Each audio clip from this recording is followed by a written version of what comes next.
జటాయునే, వేరొక గ్రద్దని కాదు. రామలక్ష్మణులు ఇద్దరూ వెడుతుండగా అక్కడ కాళ్ళు తెగిపోయి రెక్కలు తెగిపోవడం చేత ఇక్కడ మీరు ఒక్క విషయాన్ని జ్ఞాపకం పెట్టుకోవాలి. ఎంతటి మనిషికి కూడా తన బుద్ధిలో ప్రమాదం ఎలా వస్తుందో చూపిస్తున్నారు రామచంద్రమూర్తి. ఒంటి నిండా రక్తపు ధారల చేత తడిసిపోయింది ఆ జటాయు. తడిసిపోయి ఒక మూల కూర్చుంది. అంతకుముందు చూసినటువంటి రక్తపు చుక్కలు సీతమ్మవే అన్న భావన రాముడిలో ఇంకా నిలబడి ఉంది. అటువంటి సమయంలో అటుగా వస్తూ ఇట్లా చూశారు. చూసేటప్పటికీ జటాయువు కనపడింది. అది ఒంటి నిండా నెత్తుటితో ఉంది. అప్పటి వరకు రావణాసురుణ్ణి పీల్చి పిప్పి చేసింది సామాన్య యుద్ధం కాదు. ఎందుకంటే ఆ రోజున వెనక నుంచి కూడా వచ్చింది జటాయువు. వచ్చి రావణుడు కత్తి తీసి ఎందుకు నరికేశాడంటే సీతమ్మని కింద కూర్చోబెట్టి ఎన్నడూ ఎవ్వరూ చెయ్యలేని పని ఒకటి చేసింది జటాయువు. వెనక నుంచి వచ్చి ఆ రావణాసురుని యొక్క వీపునంతటిని చీల్చేసింది తన ముక్కుతో. చీల్చేసి వాడి జుత్తు పీకేసింది. కోపం వచ్చి శిరస్సు మీద ఉన్న జుత్తుని పీకేస్తే వాడు ఆ బాధ తట్టుకోలేపాడు. తట్టుకోలేక సీతమ్మని కింద దింపేసి కత్తి తీసి ఆయన యొక్క పక్షాలని నరికేశాడు. అందుచేత ఆ ముక్కు నిండా నెత్తురుంది. అక్కడ కూర్చునుంది. ఆ జటాయువుని చూశారు రామచంద్రమూర్తి. చూసి చూడగానే అనుకున్నారట, తం దీనం దీనయా వాచ సఫేనం రుధిరం వమన్ అభ్యభాషత పక్షీతు రామం దశరథాత్మజం. ఆ పక్షిని చూడగానే రాముడు అనుకున్నాడు, ఓహోహో ఇదిరా గృధ్రరూపమిదం రక్షో వ్యక్తం భవతి కాననే. ఇది రాక్షస రూపంలో ఉన్నటువంటి వాడు పక్షి రూపాన్ని పొందాడు. నేను లక్ష్మణుడు వెళ్ళగానే సీతమ్మని ఈ పక్షే తినేసింది. కాబట్టి ఈ పక్షిని ఇప్పుడు నేను సంహరిస్తాను. దీన్ని నమ్మాను. ఇది ప్రమాదం తెచ్చింది.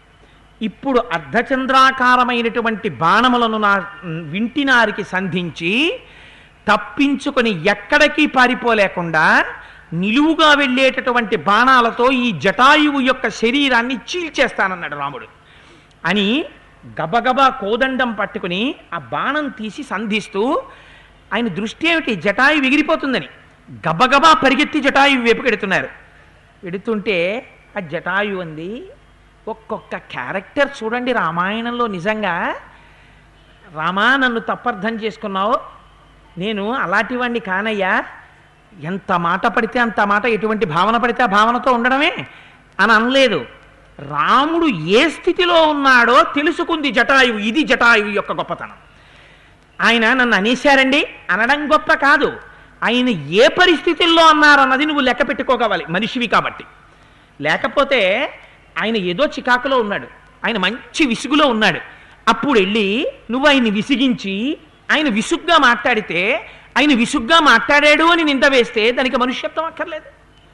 నిన్ను నువ్వు ఆత్మపరిశీలన చేసుకుని నేను వెళ్ళకూడని సమయంలో వెళ్ళానేమో అని నువ్వు అనుకుంటే ఆనాడు నువ్వు మనుష్యుడవు. ఆనాడు నువ్వు ధర్మం తెలిసి ఉన్నవాడివి.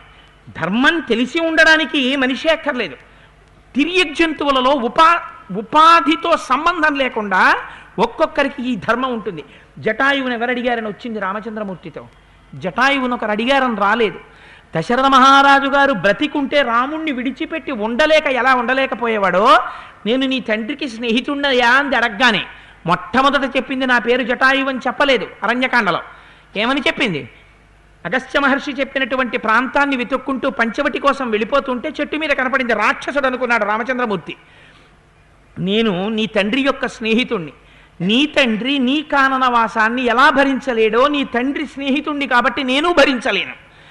తండ్రి స్నేహితుణ్ణి అని చెప్పుకున్నవాడు ఎలా ప్రవర్తించాలో చూపించారు. ఒకనాడు ఎక్కడో తన స్నేహితుని యొక్క కుమార్తె కనపడుతుంది అనుకోకుండా.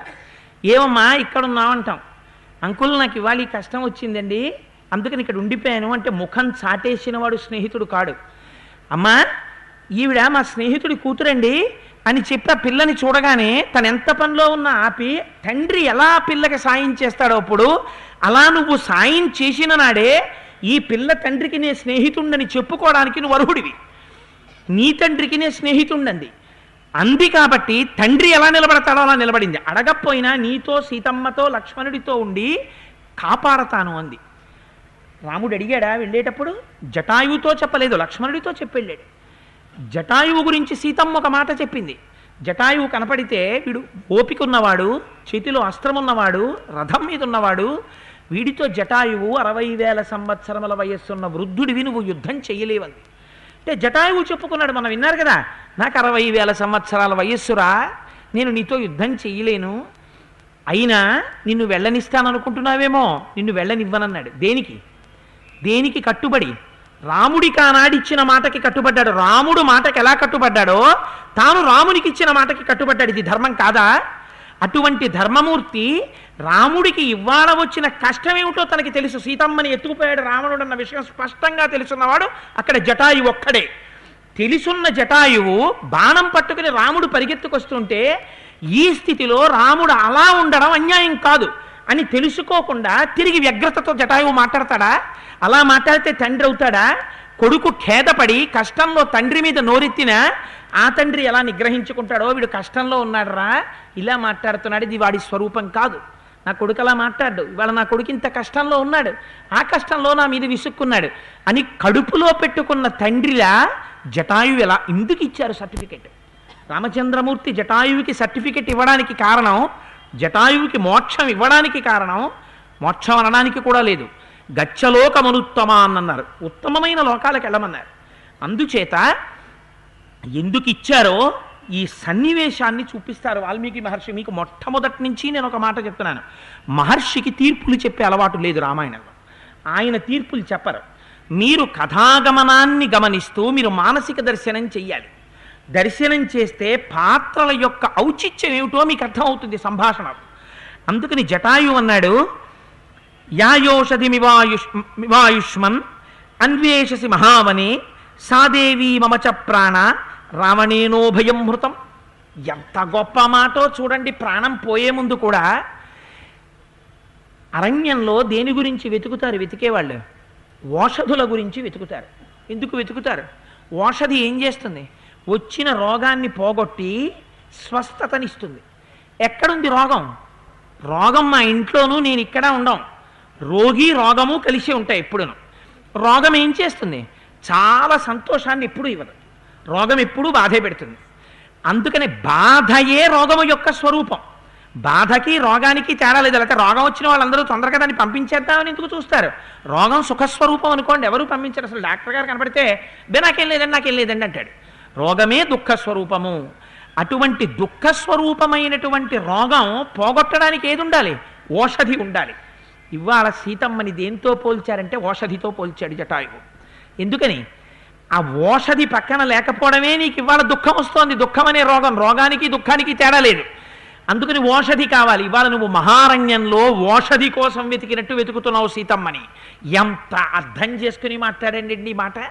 ప్రాణం పోయేటప్పుడు ఇది అనడానికి ఎంత సంస్కారం ఉంటే నోటి వెంటి మాట వస్తుంది. తన మీదకి బాణాలు పట్టుకొస్తున్నవాడి మీద ఏమి జటాయు, ఎన్ని మాటలు నమస్కారం చెయ్యాలి మహానుభావుడికి. పక్షి అయితే మాత్రమే. ఆ జటాయువును అర్థం చేసుకున్నవారు, జటాయువుకు అటువంటి పద్యాలు రాసిన వారు కల్పవృక్షంలో విశ్వనాథ సత్యనారాయణ గారి. అందుకని మహానుభావుడు ఆ జటాయు అన్నట్ట, నువ్వు ఏ ఓషధి గురించి ఈ మహారణ్యంలో వెతుకుతున్నావో అటువంటి ఓషధీ స్వరూపమైన సీతమ్మని, నా ప్రాణాల్ని రెండిటిని పట్టుకుపోయినవాడు రావణాసురుడయ్యా అన్నారు. నేను కాదు రామా అనలేదు. ముందెవరి గురించి చెప్పారు? తన ప్రాణాలు లెక్కలేదు, పోయిన ప్రాణాలు పోయాయి. ఇంకొకసారి రాముడు బాణం వేసేస్తే ఏమవుతుంది? రాముడి చేతిలో పోతాడు. దాని గురించి ఆయనకి బాధ లేదు. పాపం కోపంలో ఉన్నాడు, వేస్తే వేయి నీ బాణం. ముందు మాట చెప్పవలసింది సీతమ్మని ఎవరు పట్టుకెళ్లారో చెప్పాలి. అప్పుడు కూడా అవతల వారి బాధని తీర్చే ప్రయత్నమే. పక్షి అయితే ఏమండి, ఎంత పరోపకార బుద్ధి, ఎంత గొప్ప బుద్ధి జటాయువుని. అందుకే అరణ్యకాండలో అంత పెద్ద పీటేశారు. జటాయువు యొక్క మోక్షాన్ని వింటే చాలరా నీ పాపరాశి ధ్వంసం అవుతుందన్నారు. అంత గొప్ప పక్షి. అందుచేత ఈ మాట చెప్పిందిట, రావణేనో భయం హృతం, ఉభయం రెండూ కూడా రావణుడే తీసుకుపోయాడండి అని. త్వయా విరహితాదేవి లక్ష్మణేన చ రాఘవ హ్రియమాణా మయా దృష్ట రావణేన బలీయస. నీవు లక్ష్మణుడు లేని సమయంలో రావణాసురుడు సీతమ్మ తల్లిని అపహరించి తీసుకుని వెళ్ళిపోయాడు. పరిశ్రాంతస్య మే పక్షే చిత్వా ఖడ్గేన రావణ సీతామాదాయ వైదేహి ఉత్పపాత విహాయసం రక్షసా నిహతం పూర్వం నమాం హంతుం త్వమర్హసి. నాయనా రామ, సీతమ్మను అపహరిస్తుంటే రావణాసురుడితో యుద్ధం చేశానయ్యా, నా శక్తి మేర అడ్డుపడ్డాను. ఇదిగో రావణుడి రథాన్ని పడగొట్టాను, సారథిని పడగొట్టాను, ధ్వజాన్ని పడగొట్టాను, ఛత్రచామరములను పడగొట్టాను, వాడికి వింజామరలు వీచే వాళ్ళని పడగొట్టాను. కానీ అదిగో ఆ పిశాచముఖం కలిగిన గాడిదల్ని పడగొట్టాను. పెద్దవాణ్ణి కదా, వాడిని నిగ్రహించలేకపోయానయ్యా. ఆకాశ మార్గంలో సీతమ్మని ఎత్తుకుపోతూ ధూళిని మేఘాలని సృష్టి చేశాడు. నా రెక్కలు కోసేశాడయ్యా కత్తితో, నా కాళ్ళు నరికేశాడయ్యా. అందుకుని నేను ఇంకేమీ చెయ్యలేకపోయాను అంటూ ఒక మాట అంది. రక్షసా నిహతం పూర్వం నమాం హంతుం త్వమర్హసి. రామా, నేను చచ్చిపోయానయ్యా, ఇంకొక్కసారి చంపకు అంది. ఏమి మాట అండి ఆ మాట! నిజంగా బాణములకు చచ్చిపోతానన్న భయమైతే ఆ పక్షి మాట అంటుందా? ఎందుకు ఇంకొక్కసారి చంపకంది? నేను సీతమ్మని తినేశానేమోనన్న భావం నీలో పెట్టుకోకు రామా, దానికి ఇంకొక్క మాట చచ్చిపోతాను, ఇంకా ఆ భావం నీలో ఉండకూడదు. ఎంత గొప్ప మాట, ఎంత ఔదార్య బుద్ధి, ఎంత ప్రీతి, ఎంత ప్రేమ, ఎంత భక్తి, ఎంత ధర్మం ఒక పక్షి అయితే మాత్రం. ఇది చూశాట రాముడు. నిజంగా ఆ సమయంలో ఎంత విచలితుడైపోయి ఉంటాడో, అంత ధర్మమూర్తి, అంతటి ప్రాజ్ఞుడు, అంతటి మహాజ్ఞాని. అందుకే అన్నాడు లక్ష్మణుడు, అన్నయ్య శోకం బూది కప్పుతోంది అన్నయ్య, ఇవాళ నీ జ్ఞానాన్ని తొలగించే ప్రయత్నం చేస్తున్నానన్నాడు. బూది కప్పితే నిప్పు కూడా ప్రకాశించదు. శోకం ఆవరిస్తే ఒక్కొక్క నాడు తనకు అపకారం చెయ్యనివాడు అపకారం చేసిన వాళ్ళ, ఉపకారం చేసినవాడు అపకారం చేసిన వాళ్ళ కనపడతాడు. చాలా కోపంతో చాలా వ్యగ్రతతో ఉన్నాడు అనుకోండి, భార్య ఎవరి పేరు చెప్తే వాడినే తిరుగుతుంటాడు. అబ్బో ఇవాళ ఈయన మూడు బాగులేదంటుంది. ఏమిటి దాని అర్థం? ఎవరి పేరు చెప్పినా ఆ రోజున చీకటి కోణాన్ని స్పృశిస్తూ ఉంటాడు. ఎందుకని? బుద్ధి ఎందు వైక్లభ్యం ఏర్పడింది, వ్యగ్రత ఏర్పడింది, ఏర్పడిన శోకం చేత, బాధ చేత. అందుకని గృధ్రరాజం పరిశ్వస్య పరిత్యజ్య మహద్ధను నిపపాతావశో భూమౌ రురోద సహలక్ష్మణ. ఆ రచన వాల్మీకి మహర్షికే చెల్లిందండి. నా మోహం 7 రోజుల్లో అరణ్యకాండ నేను చెప్తే నేను అంతకన్నా పాపం చేసిన వాడిని ఇంకెవడుంటాడు ప్రపంచంలో? కానీ చెప్పాలి కాబట్టి పూర్తి చేయడం. కానీ ఎప్పటికైనా నేను రిటైర్ అయిపోయిన తర్వాత ఈశ్వరుడు నాకు ఆయుర్దాయం ఇచ్చి నా చేత చెప్పించే వైభవం ఇస్తే 5 ఏళ్ళు రామాయణం. అందుకని గృధ్రరాజం పరిశ్వస్య పరిత్యజ్య మహద్ధను. ముందు చేసింది ఏమిటిట? గృధ్రరాజం పరిశ్వస్య. ఆ చేతిలో ధనస్సుందన్న విషయాన్ని మరిచిపోయాడు. ఇప్పుడు చేతిలో ధనస్సుని విడిచిపెట్టి కౌగిలించుకున్నాడు అనుకోండి, అది వేరు. మీరు చేత్తో అమ్మ గంజి వారుస్తూ ఉంటుంది, అన్నం పిల్ల అమ్మా అని అరిచింది, అరిచిన తర్వాత గంజంతా వార్చేసి అప్పుడు పరిగెడుతుందా? గంజి వారుస్తున్నటువంటి గిన్నెని ఢామ్ అని అలా వదిలేసి పరిగెత్తుకు వెళ్ళిపోతుందా? అలా గంజి వారుస్తున్న గిన్నెని వదిలేసి వెళ్ళిపోతుంది. లేకపోతే తన స్నానానికి వెడదామని చెప్పి చేతిలో ఏ సబ్బు తువ్వాలు చీర పట్టుకుని పెడుతున్నది అవి పట్టుకుని పరిగెడుతుంది. రక్షించడానికి సబ్బు పనికి వస్తుందా, చీర పనికి వస్తుందా, తువ్వాలు పనికి వస్తుందా? ఎందుకు పనికి వస్తాయి అవి? అంతే, అలా పట్టుకు పరిగెడుతుంది. అలా కోదండంతో ఉన్నవాడు కోదండంతోటే వెళ్ళి జటాయువు మీద పడి గట్టిగా కౌగిలించుకుని ఏడ్చేట. ఆ ఏడుస్తున్నప్పుడు చేతిలోంచి కోదండం విడిపోయింది. అంటే శోకము చేత తెలియక కోదండం చేతి నుంచి విడువబడింది. అంటే ఇప్పుడేమైంది? ఏ కోదండాన్ని ప్రయత్నపూర్వకంగా పట్టుకున్నాడో ఆ ప్రయత్నాన్ని ఇప్పుడు గృధ్రరాజు మీద ఏర్పడినటువంటి ప్రేమ చేత, ఆ తాదాత్మ్యత చేత, ఆయన యొక్క గుణముల చేత ఆకర్షింపబడి అన్నీ మరిచిపోయి ఆయన మీద పడి కౌగిలించుకుని ఏడుస్తున్నాడు. లక్ష్మణుడికి ఒక లక్షణం ఉంది, ఆయన ఏడిస్తే ఆయన ఏడుస్తాడు అంతే. అన్నయ్య శోకం తన శోకం, అన్నయ్య సుఖం తన సుఖం.